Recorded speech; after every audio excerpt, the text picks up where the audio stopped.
Hello everyone, welcome back to our YouTube channel Chemistry Tutorial Classes. So ಇವತ್ತಿನ video ಬಂದು ನಾನು ಇವಾಗ ತಾನೇ ನಿಮಗೆ ಒಂದು KCET general paper related question ಪೇಪರ್ಸನ್ನು ಸಾಲ್ವ್ ಮಾಡಿರುವಂಥ ಕೆಲವೊಂದು ಕ್ವೆಶ್ಚನ್ಸನ್ನು ಡಿಸ್ಕಸ್ ಮಾಡಿರುವಂಥ ವಿಡಿಯೋನ ಕೂಡ ಅಪ್ಲೋಡ್ ಮಾಡಿದ್ದೀವಿ.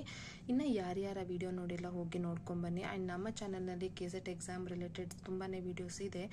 ಸೊ ಇನ್ನು ಯಾರ್ಯಾರು ನೋಡಿಲ್ಲ ಹೋಗಿ ಚೆಕ್ಔಟ್ ಮಾಡಿ. ಆ್ಯಂಡ್ ಈ ವಿಡಿಯೋಸ್ ನಿಮಗೆ ಹೆಲ್ಪ್ ಆಗುತ್ತೆ ಅಂತ ಭಾವಿಸ್ತೀವಿ. ಸೊ ಇವಾಗ ನಾನೇನು ಮಾತಾಡ್ತಿರೋ ವಿಷಯ ಬಂದು KCET preparations tips and strategies.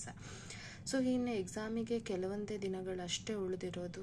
So ಈ ಕೆಲವೊಂದು ತುಂಬ ನಿಯರ್ಲಿ 1 ವೀಕ್ ಅಂತ ಇಟ್ಕೊಳ್ಳೋಣ. ಸೊ ಈ 1 ವೀಕ್ ಪ್ರಿಪ್ರೇಷನ್ಸಲ್ಲಿ ನಾನು ಹೇಗೆ ಪ್ರಿಪ್ರೇಷನ್ಸನ್ನು ಮಾಡ್ಕೋಬೇಕು ಅಥವಾ ಇದನ್ನು ಹೇಗೆ ಯುಟಿಲೈಸ್ ಮಾಡ್ಕೋಬೇಕು ಅಂತ ಹೇಳಿದ್ರೆ, ಸೊ ಇದುವರೆಗೂ ಏನೇನು ಓದಿದ್ದೀರಾ, ಸೊ ಇವಾಗ 1 ಮಂತ್ ಅಥವಾ 2 ಮಂತ್ಸಿಂದ ಯಾರ್ಯಾರು ಪ್ರಿಪ್ರೇಷನ್ಸ್ನ ಸ್ಟಾರ್ಟ್ ಮಾಡಿದ್ದೀರಾ, ಸೊ ಇವಾಗ ಏನು ಮಾಡಿ ಅಂತ ಹೇಳಿದ್ರೆ you have to start revising. ನೀವೇನೇನು ಓದ್ಕೊಂಡಿದ್ದೀರಾ 1 ಮಂತಿಂದ ಅಥವಾ 2 ಮಂತಿಂದ ಇಷ್ಟು ದಿನದಿಂದ ಏನೇನು ಓದಿದ್ದೀರಾ ಅದನ್ನು ರಿವಿಷನ್ ಮಾಡ್ಕೊಳ್ತಾ ಹೋಗಿ. Next, don't stick on only for the subject paper. ಅಂದರೆ ನೀವು ಇವಾಗ ಕೆಮಿಸ್ಟ್ರಿ ಮಾಡ್ತಾ ಇದ್ದೀರಾ, KCET ಕೆಮಿಸ್ಟ್ರಿಯಲ್ಲಿ ತೊಗೊಂಡಿದ್ದೀರಾ ಕೆಮಿಕಲ್ ಸೈನ್ಸ್ ಅಂತ ಹೇಳಿದ್ರೆ ಬರೀ ಕೆಮಿಕಲ್ ಸೈನ್ಸ್ ಅದಕ್ಕಷ್ಟೇ ಪ್ರಿಪ್ರೇಷನ್ಸ್ ಮಾಡ್ತಾ ಹೋಗಬೇಡಿ.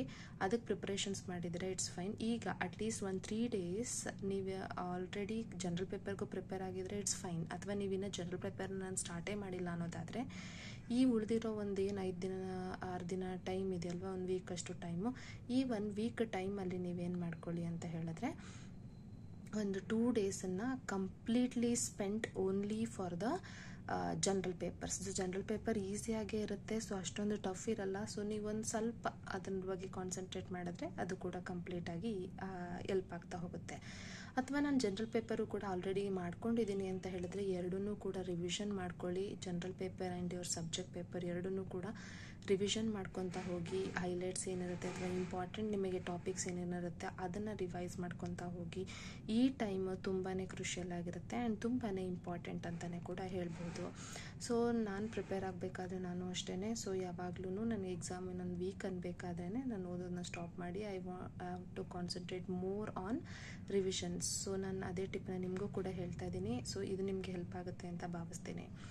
ಸೊ ನೆಕ್ಸ್ಟ್, ಈ ಟೈಮಲ್ಲಿ ಇವಾಗ ಉಳಿದಿರೋ 4-5 ಡೇಸ್ ಅಥವಾ 1 ವೀಕ್ ಟೈಮ್ ಏನಿದೆ ಇದನ್ನ ನಾನು ಕಂಪ್ಲೀಟಾಗಿ ರಿವಿಷನ್ಸ್ ಅಂತಲೇ ಇರಬೇಕಾ ಅಥವಾ ನಂದು ರಿವಿಷನ್ಸು ಮುಗ್ದಿದೆ ಅನ್ನೋರು ಪ್ರೀವಿಯಸ್ ಇಯರ್ ಕ್ವೆಶ್ಚನ್ ಪೇಪರ್ಸನ್ನು ರ್ಯಾಂಡಮ್ ಆಗಿ ಒಂದೊಂದು ಕ್ವೆಶ್ಚನ್ ಪೇಪರ್ಸ್ 22, 22, 23, 21 ಈ ಥರ 24 ಈ ಥರ ಕ್ವೆಶ್ಚನ್ ಪೇಪರನ್ನು ಒಂದು ತೊಗೊಳ್ಳಿ, ಕಂಪ್ಲೀಟಾಗಿ ಸಾಲ್ವ್ ಮಾಡೋಕ್ಕೆ ಟ್ರೈ ಮಾಡ್ತಾ ಹೋಗಿ.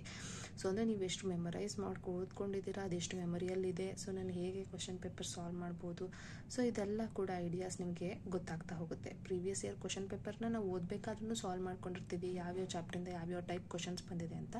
ಬಟ್ ಈಗ ಕಂಪ್ಲೀಟಾಗಿ ಚಾಪ್ಟರ್ ವೈಸ್ ಹೋಗದೆ ಒಂದು ಕಂಪ್ಲೀಟ್ ಕ್ವೆಶ್ಚನ್ ಪೇಪರ್ ಅಂತ ಸಾಲ್ವ್ ಮಾಡೋಕ್ಕೆ ಟ್ರೈ ಮಾಡಿ. ಸೊ ಇದರಿಂದನೂ ಕೂಡ ನಿಮ್ಮ ಪ್ರಿಪ್ರೇಷನ್ಸ್ ಲೆವೆಲ್ ಏನಿದೆ ಅಥವಾ ನಿಮ್ಗೊಂದು ಕಾನ್ಫಿಡೆನ್ಸ್ ಕೂಡ ಬರ್ತಾ ಹೋಗುತ್ತೆ. ಸೊ ಈಗ ಇದನ್ನು ನೀವು ಸಾಲ್ವ್ ಮಾಡ್ತಾ ಇದ್ದೀರಾ ಅಂತ ಹೇಳಿದಾಗ ನಾನು ಇಷ್ಟು ಕ್ವೆಶನ್ಸ್ನ ಕರೆಕ್ಟ್ ಮಾಡ್ಕೊಂಡಿದ್ದೀನಿ ಅಥವಾ ಇದರಲ್ಲಿ ನಂಗೆ ಮಿಸ್ಟೇಕ್ ಆಗ್ತಿದೆ ಅಂತ ಹೇಳಿದ್ರೆ you can easily clarify that particular topic and you can revise if you want. ನೀವು ಅದನ್ನು ಏನು ಟಾಪಿಕ್ಸ್ ಇದೆ ಅದ್ರ ಬಗ್ಗೆ ಸಂಬಂಧಪಟ್ಟಂಗೆ ರಿವಿಷನ್ಸ್ ಕೂಡ ಮಾಡ್ಕೋತಾ ಹೋಗ್ಬೋದು. ಸೊ ಈ ಸ್ಟ್ರಾಟಜಿ ನಿಮಗೆ ಹೆಲ್ಪ್ ಆಗುತ್ತೆ ಅಂತ ಭಾವಿಸ್ತೇನೆ. ಸೊ ನೆಕ್ಸ್ಟ್ ಇನ್ನೊಂದು ಏನಪ್ಪ ಅಂತ ಹೇಳಿದ್ರೆ ಇಂಪಾರ್ಟೆಂಟ್ ಎಕ್ಸಾಮ್, KCET ಎಕ್ಸಾಮ್ ಅಂತ ಫುಲ್ ಟೆನ್ಷನ್ ಮಾಡ್ಕೊಬೇಡಿ. ಸೊ ಟೆನ್ಷನ್ ಮಾಡಿಕೊಂಡು ಸ್ಟ್ರೆಸ್ ಜಾಸ್ತಿ ಆದ್ರೂ ಕೂಡ ನೀವೇನೇನು ಓದಿರ್ತೀರ ಅದೆಲ್ಲ ಕೂಡ ಮರ್ತೋಗೋ ಚಾನ್ಸಸ್ ಇರುತ್ತೆ. ತುಂಬ ಜನಕ್ಕೆ ಆಗಿರುತ್ತೆ ಅಂತಲೂ ಕೂಡ ಅನ್ಕೋತೀನಿ ಇದನ್ನು. ಸೊ ಯಾರೂ ಸ್ಟ್ರೆಸ್ ಮಾಡ್ಕೊಳ್ಬೇಡಿ. Keep calm and relax. ಮೈಂಡನ್ನು ಸ್ವಲ್ಪ ಫ್ರೀ ಆಗಿಬಿಟ್ಟು ಆ್ಯಂಡ್ ದೆನ್ ಸ್ವಲ್ಪ ಓದೋದನ್ನ ಲೇಟ್ ನೈಟ್ ಇದೆಲ್ಲನೂ ಎಕ್ಸಾಮ್ ಹತ್ರ ಬರ್ತಿರ್ಬೇಕಾದ್ರೆ ಇನ್ನೊಂದು 2 ಡೇಸ್ 3 ಡೇಸ್ ಇದೆ ಅನ್ಬೇಕಾದ್ರೆ ಲೇಟ್ ನೈಟ್ ಎಲ್ಲ ಓದೋದು ಬಿಟ್ಟು ಮೈಂಡನ್ನು ಕಾಮಾಗಿ ಇಟ್ಕೊಳ್ಳಿ, ರಿಲ್ಯಾಕ್ಸ್ ಮಾಡಿ ಇಟ್ಕೊಳ್ಳಿ. ಸೊ ಆವಾಗ ನೀವೇನೇನು ಓದಿರ್ತೀರ ಎಲ್ಲ ರೀಕಲೆಕ್ಟ್ ಆಗಿ ನಿಮ್ಮ ಎಕ್ಸಾಮ್ಸ್ ಚೆನ್ನಾಗಾಗುತ್ತೆ. So this are the main important tips from my side. So first ಇವಾಗ ಏನೇನು ಮಾಡಬೇಕು, ರಿವಿಷನ್ಸ್ ಮಾಡ್ಕೊಳ್ಳಿ. ರಿವಿಷನ್ಸ್ ಆಗಿರೋರು PYQsನ ಸಾಲ್ವ್ ಮಾಡಿ, previous year question papers.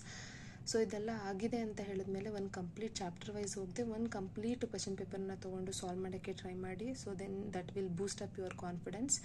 So next ಇದ್ರ ಜೊತೆಗೆ ಮೈಂಡನ್ನು ರಿಲ್ಯಾಕ್ಸ್ ಆಗಿ ಕಾಮಾಗಿ ಇಟ್ಕೊಳ್ಳಿ, ತುಂಬ ಸ್ಟ್ರೆಸ್ ಮಾಡ್ಕೋಬೇಡಿ.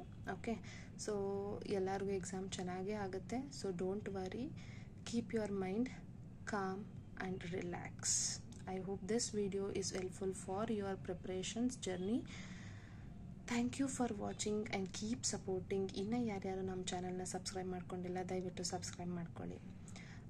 Thank you for watching and thank you for spending time with our video.